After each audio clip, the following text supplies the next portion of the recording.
예, 들으신 것처럼 오늘이 노인의 날입니다. 100세 시대인 요즘 60세 하면 아직 청춘이란 얘기를 듣게 되죠. 어르신들이 향유하는 문화도 많이 바뀌었다고 합니다. 점점 고령화 시대로 가고 있는데 노인들을 위한 사회 시스템은 안전하고 또 충분한지 모르겠습니다. 최영일 시사평론가와 함께 관련 내용 짚어보도록 하겠습니다. 안녕하십니까? 안녕하세요. 예, 정말 우리 요즘에 뭐 방송에 보육장을 과시한 분들 굉장히 많이 출연을 하시잖아요. 맞습니다. 그렇죠? 예. 2017년이면 유소년 인구를 초월해서 노인 인구가 굉장히 많이 늘게 된다. 이제 초월하게 되는 그런 상황이 벌어지게 되는데 그렇죠. 이미 고령화 시대에 접어들었다고 해도 저 과언이 아니겠죠? 네, 한국 사회는 이미 고령화 사회입니다. 이거는 규정돼 있는 대로고요. 왜냐하면 지금 고령화 사회는 인구의 7%가 65세 이상 노인인 경우 또 우리가 고령 사회, 화자를 빼고 이렇게 부를 때는 14%. 그리고 이제 초고령 사회, 이걸 포스트 에이지드 소사이어티 이렇게 부르는데요. 이건 20%를 초과하면 20%. 그때부터는 초고령 사회거든요. 그러니까 우리나라는 지금 2026년경이면 초고령 사회에 진입할 것이고 지금은 이미 고령화 사회에 들어와서 고령 사회를 향해 가고 있습니다. 근데 이제 2017년경이면 우리는 고령 사회가 되고요. 인구의 거의 한 15% 이상이 65세 이상 인구가 된다는 거죠. 지금 일본 같은 경우는 뭐 초고령 사회로 거의 이제 초접근을 했고요.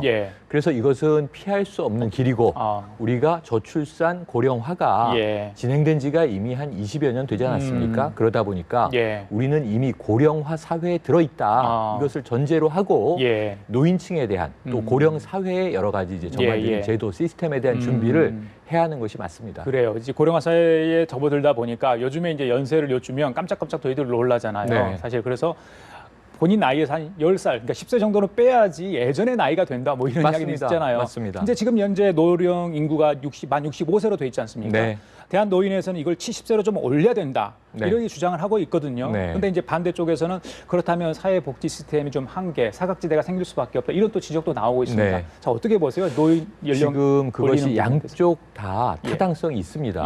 대한노인회가 65세를 노인으로 한 것은 지금은 이제 너무 젊다. 70세로 해야 된다. 이게 일리가 있는 것이 지금 보시면 정년이 55세 기준에서 60세로 연장이 됐잖아요. 5년 뒤로 갔죠.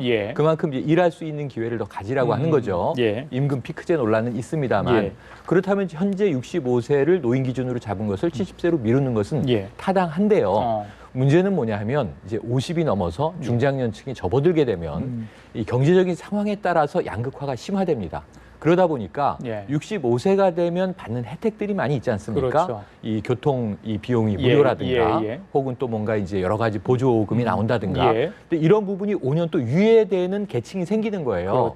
그런 분들의 경우에는 그럼 65세부터 70세까지는 누가 그러한 또 이 사회보장의 문제를 우리가 이제 지원해 줄 수 있겠는가 이런 이제 이 사각지대가 생기기 때문에 그런 대목에서 지금 양쪽 다 타당성이 있지만 그렇다면 제도적인 보완을 한 상태에서 이 개념적인 노인의 나이를 70세부터로 하자. 예를 들면 제가 이제 올해 우리 나이 50인데요. 10년 전에는 50이 준고령이라고 불렀어요. 그러니까 50세에서 55세가 준고령.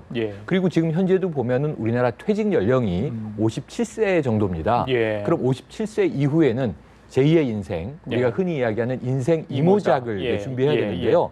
벌써 이제 고령을 준비해야 되는 이제 이 나이에 왔는데 지금 우리 사회의 현황을 보면 58년생 이 개띠 출생자분들이 57세, 8세 사이에 계시거든요. 그러니까 그분들이 이제 노인의 기준인데 너무나 지금 정력적으로 활동하는 사회가 되다 보니까 그분들을 노인이라고 보지 않는단 말이죠. 또 제가 지금 노년을 준비해야 될 것이냐 이런 고민이 많이 생긴단 말이죠. 아이들은 잘하고 있고 이런 문제에서 70세 정도가 노인인 것은 적정하나 문제는 또 우리가 국제 기준도 봐야 합니다. 그러니까 UN 등 국제 기구들에서 65세를 세계 어느 나라나 노인으로 보고 있기 때문에 대한노인회의 주장은 조금 제도적인 검토가 필요하다 이렇게 볼 수 있겠습니다. 알겠습니다. 주변에서 나이를 잊은 채 정말 열정적으로 활동하는 분이 굉장히 많지 않습니까? 거의 백수에 가까운 분도 있어요. 그럼요. 특히 이 송혜 씨 같은 경우는 89인가요? 네, 이제 구순이라고 이제 흔히 부르죠. 그렇죠.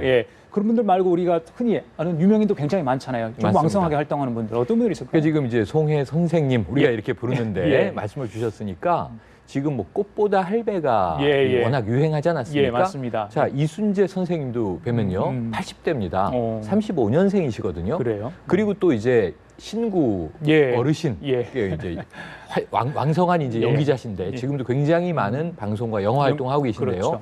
이 이순재 선생보다 한 살 아래입니다. 1936년생. 그러니까 지금 팔순 때는 굉장히 열정적으로 활동을 하고 있어요. 우리가 기업계에서 보신다면 그 배지밀로 유명한 정식품이 있습니다. 이 정재원 명예회장 아직도 이제 경영에 참여하고 계신데 그래요. 이분이 거의 90대가 넘어가서 이 90대 후반으로 접어드셨고요. 이 올해 좀 이 불미스러운 사태가 불거졌습니다만 롯데그룹 경우에 보시면 신격호 회장이 90대 중순. 그럼 그때 이제 나이를 우리가 좀 은퇴해야 될 때냐 아니냐 고민하는 나이가 90대가 된 거죠 지금 현재. 80대까지는 건강이 허락하는 한 자신이 활동할 수 있는 직업적인 영역에서 열정적으로 활동을 할 수 있다라고 하는 것이 입증되고 있고요.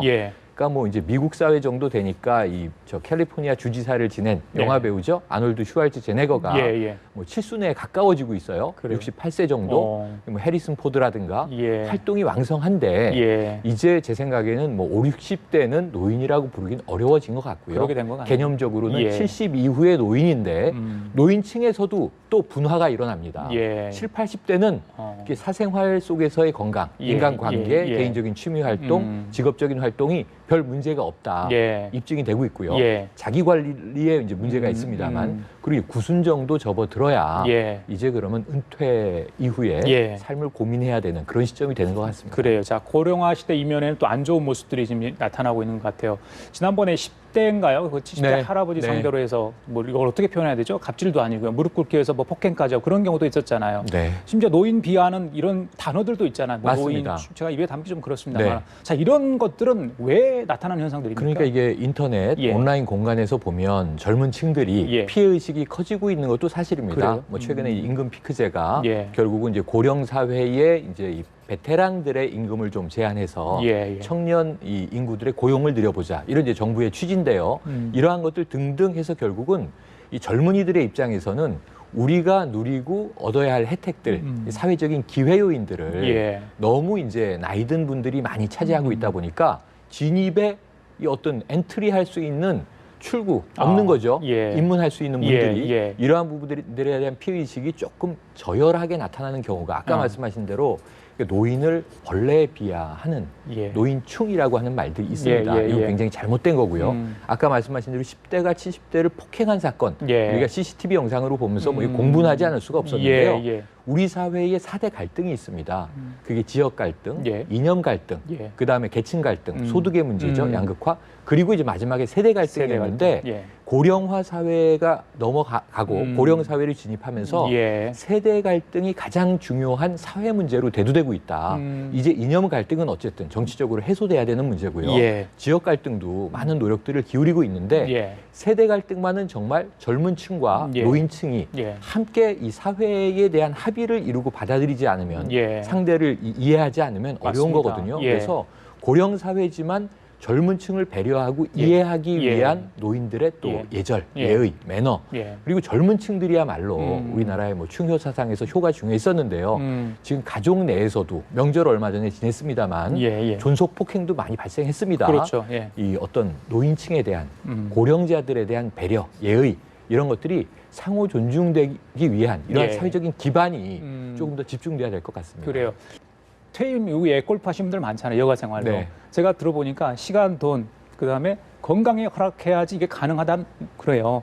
지금 노인분들도 여가 생활 패턴이 많이 바뀌었잖아요. 재능 기부도 하시지만 새롭게 배우는 분도 굉장히 많다고 들었거든요. 맞습니다. 어떻게 좀 주변에서 그래서 보고 계세요? 이제 고령 사회에 대한 준비인데요. 하나는 본인의 직업이 나이에 상관없이 갈 수 있다면 가장 행복한 케이스가 될 겁니다.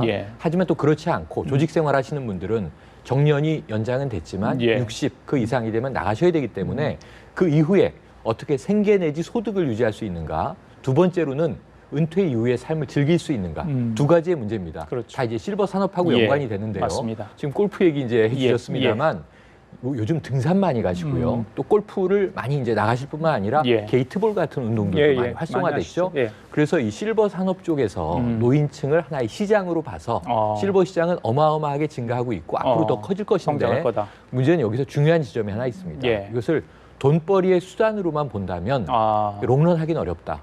결국은 고령 사회에서 제일 중요한 것은 휴머니즘이거든요. 그러니까 노인들이 요즘에 정서적인 나이, 심리적인 나이죠. 물리적인 나이, 신체적인 나이 건강의학적인 나이, 나이의 개념이 굉장히 스펙트럼이 다양해지고 있기 때문에 그것을 종합해서 이 살아가는 그 인간의 만족도나 행복에 맞추기 위해서는 자, 정서적 나이는 어느 정도, 그분이 또 감당할 수 있는 물리적인, 신체적인 나이는 어느 정도, 이것을 매칭시켜서 산업이 발전해야 되거든요. 예를 들면 노인들에게 또 익스트림한 이 운동을 권할 수는 없지 않습니까?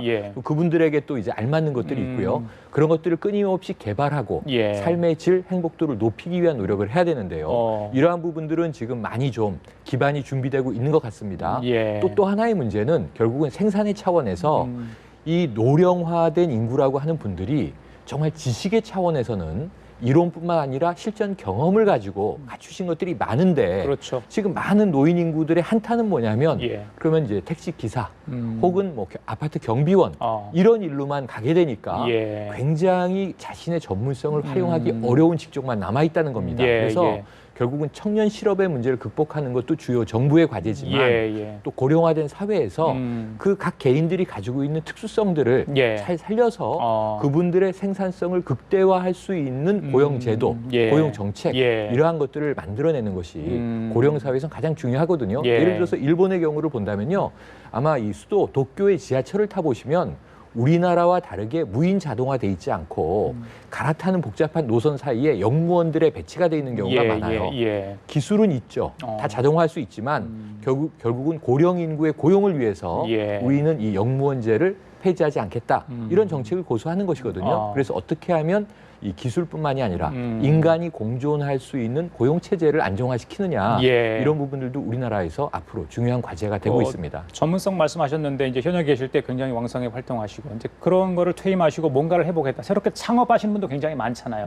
근데 이제 나이가 문제가 아니라 아무리 열정을 갖고 있어도 쉽지 않잖아요. 또 노인분들한테 지원 시스템이 제대로 되지 않으면 그 부분은 어떻게 좀 조심해야 할 부분이 있을까요? 조심해야 될 부분이 있죠. 요즘에 이제 이 대학에서 워낙 취업이 어렵다 보니까 대학 졸업반들에게 많이 개설하는 강좌들이 창업 강좌입니다. 뭐 1인 기업이라든가 그것을 또 지원하기 위한 인프라나 이 제도적인 시스템들을 정부도 많이 투자하고 또는 뭐 NGO라든가 기업들도 많이 출연을 하고 있는데요. 문제는 실패율이 높다는 거죠. 그러면 정년이 지나서 조직에서 나오신 고령 인구들이 대부분 창업을 할 때 자영업이나 소상공인이거든요. 영세 자영업자들인데 이분들이 뭐 치킨집이 항상 많이 그냥 거론이 되죠. 그 외에도 여러 가지 요식업이라든가 카페라든가 요즘 커피 전문점 많이들 하시는데 생존율이 얼마나 되나 보면 사실은 극히 낮습니다. 한 5개 업체가 창업을 하면은 4개는 문을 닫고 하나가 간신히 살아남는 정도거든요. 그럼 이러한 제도 기반을 좀 이제 확충하기 위해서 제도적으로 지원해야 되는 인프라의 문제도 있고요. 제일 중요한 것은 금융의 문제입니다. 결국은 자금 회전을 성공할 때까지 지원하지 못하면 흔히 많은 어르신들이 하는 이야기가 자, 나는 퇴직금을 뭐 몇 천만 원, 몇 억 들고 나왔지만 결국은 창업했다가 쪽박찼다. 이런 사례를 줄이기 위한 노력들, 생존율을 높이기 위한 노력들이 필요하거든요. 그러기 위해서는 노하우, 어떤 소프트웨어 지원도 필요하고요. 하드웨어적인 지원도 필요한데 금융제도의 이 지원이 가장 절실하다. 결국 이분들 중에서 또 담보가 없는 분들은 우리 금융이 이분화돼 있기 때문에 저금리의 시중 은행들이 있는가 하면 거기서 비껴간 분들은 고금리의 또 이제 사채나 우리가 캐피탈을 이용해야 되잖아요. 이 1, 2 금융권 사이에 뭔가 이 자영업자들을 위한 제도적인 방침이 백업되지 않으면 이러한 분들이 정말 한 번 창업의 실패로 재기하지 못하고 나락으로 떨어지는 경우가 많고요. 그것은 아까 취미생활 얘기를 먼저 드렸습니다만 삶의 질 자체가 파괴될 수 있는 위험이 있기 때문에 고령사회에서는 이분들이 이 속도가 느려질 수밖에 없지 않습니까? 그러니까 슬로우 라이프를 지원하기 위한 다양한 양적, 질적, 제도적 보완이 꼭 필요합니다. 알겠습니다. 자, 지금까지 최영일 시사평론가와 함께 얘기 나눠봤습니다. 오늘 말씀 잘 들었습니다. 감사합니다. 고맙습니다.